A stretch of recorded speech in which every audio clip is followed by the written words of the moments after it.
Ito yung Cebu City Jail. Pangalawa sa pinaka-congested na kulungan sa ilalim ng Bureau of Jail Management and Penology.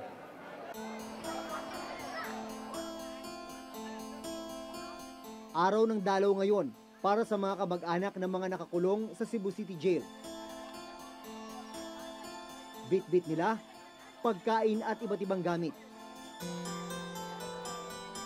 Dito lahat nilalatag yung mga dala ng mga dalaw, chine-check isa-isa, tubig, lahat ng pwedeng pagtaguan ng kontrabando, tinitignan ng mga tauhan ng BJMP. Yan, kagaya niyan, keso. Ito sir, ginagano na lang sir. Talagang isa-search to sir eh. Kasi baka nandito sa loob. Kasi pwede itong pasukan ng kahit anong something na shabu. Kasi maliit lang talaga yung shabu sir. Pero kahit ganito kahigpit ang inspeksyon sa bawat gamit at pagkain, aminado ang jail warden na nalulusutan sila ng mga kontrabando. Ito yung mga kontrabando na nakumpiska dito sa male dormitory ng Cebu City Jail sa nakalipas na 3 buwan. Nung Hunyo, isang 45 years old na ginang nakuhanan ng droga sa loob ng kanyang ari. Kabilang sa mga nasabat ang mga sigarilyo, lighter, cellphone, pocket wifi, at ipinagbabawal na gamot. Ang mga nahuhuling nagpapasok ng kontrabando, kinakasuhan ng BJMP. So lahat ng mga nakikita nyo, mga nahulihan natin yan. Yung iba dyan, pag mga nuisance contraband lang naman, yung hindi pwedeng kasuhan, they are banned from entering the jail services, the jail premises.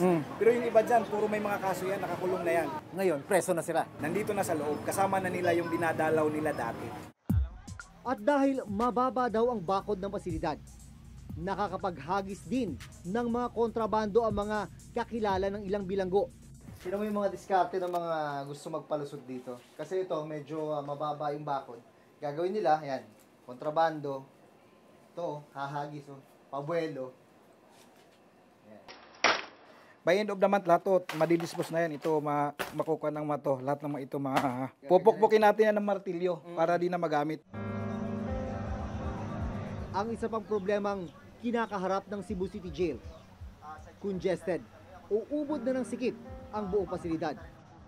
Itong Cebu City Jail, ang population nito ngayon nasa 5,200 na mga inmates. Pero itong kulungan talaga, dapat lang nasa 1,750 lang ang kapasidad.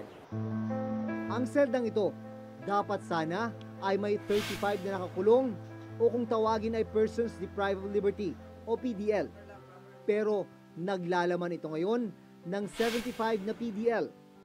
Kung sinasabi natin masikip yung sardinas, kung may mas masikip pa sa sardinas, Ito yun. ito yun. Kunwari ikaw, si CR ka, saan ka mapupunta? Saan? Paano mo?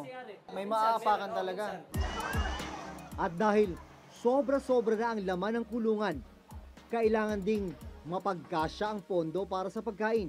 Ito yung kitchen ng kulungan dito, hinahanda yung pagkain ng mga inmates. Ang kanilang budget, 60 pesos kada inmate, 3 meals na yon. Lumalabas 20 pesos kada meal. Ganyan, daming kanin ang kailangang i-prepare. Mantakin mo naman dahil na ang inmates dito nasa mahigit 5,000. Sa loob ng Cebu City Jail, nakilala ko ang isang inmate na itatago namin sa pangalang Mang Ben, 68 taong gulang. Nahuli siya noong September 25, 2016 matapos ang isang drug buy-bust operation. Kasong paglabag sa Comprehensive Dangerous Drugs Act ang isinampa laban kay Mang Ben. 2016 pa siya nahuli, pero nitong August 13, 2018 lang siya unang nakadalo sa hearing ng kanyang kaso. Gaano kahirap ang sitwasyon ninyo na may mga edad na nakakulong sa masikip na kulungan?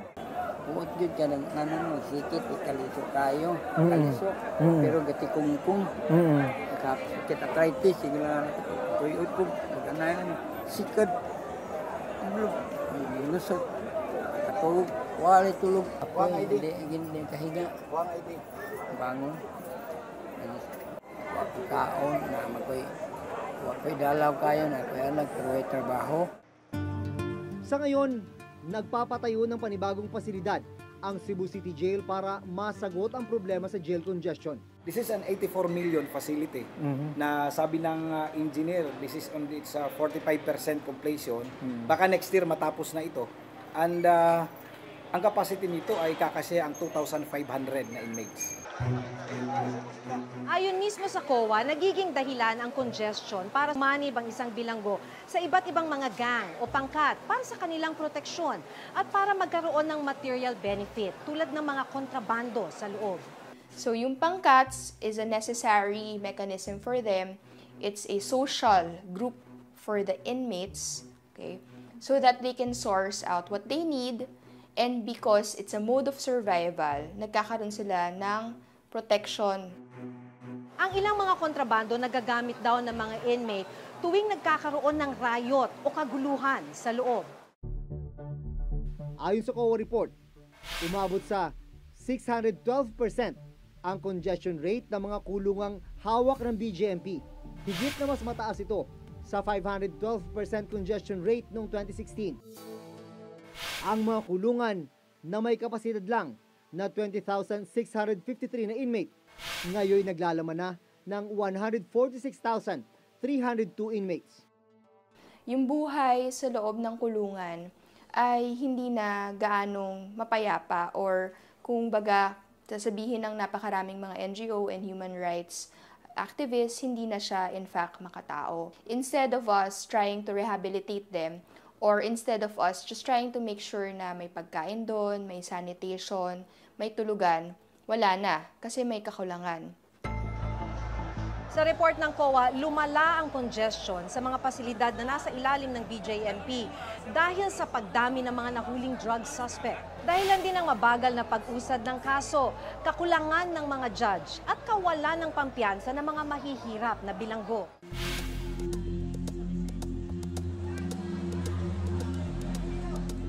Pinuntahan din namin ang Quezon City Jail, ikatlo sa may pinakamalaking jail population sa bansa na hawak ng BJMP. 262 lang ang ideal capacity nitong Quezon City Jail kung pagbabasihan ang UN standard. Pero sa ngayon, meron na itong 4,727 na actual jail population. Katumbas ito ng 1,495% congestion rate. Aminado ang pamunuan ng BJMP. Nahirap silang kontrolin ang pagpasok ng mga kontrabando sa mga pasilidad na hawak nila. Continuous naman talaga yung pagkakandak ng Greyhound operations natin. Siguro, isa sa mga nakikita namin dahilan kung bakit may mga nakakapasok pa rin is yung struktura natin. No? Meron tayong mga facilities na mas matataas pa sa bakod namin yung mga bahay. Inihahagis nila papunta dun sa loob yung mga kontrabando. Kulang rin daw sila sa mga kagamitan na makakatulong sana sa pag-detect ng mga papasok na kontrabando. Meron tayo sana mga body scanners para sa mga bisita, no, na madaling makikita kung meron silang itinatagong mga illegal substance sa katawan o kaya meron pang ibang mga kontrabando. Para coping mechanism for self-defense, gumagawa po sila ng mga ganitong armas. Dahil sa kultura natin na very criminalizing, very punitive, parang it's as if na imbis tulungan natin sila, hinahayaan na natin silang malulong or just completely mawala ng direksyon sa buhay. Sana yung mga jails and prisons natin ay maayos yung kalagayan para rin talagang they really work towards, you know, the positive, full rehabilitation of the PDL. Hanggang sa susunod na Huwebes, ako si Jun Veneracion. Ako si Maki Pulido at ito ang nakatala sa aming Reporter's Reporter's Notebook. Notebook.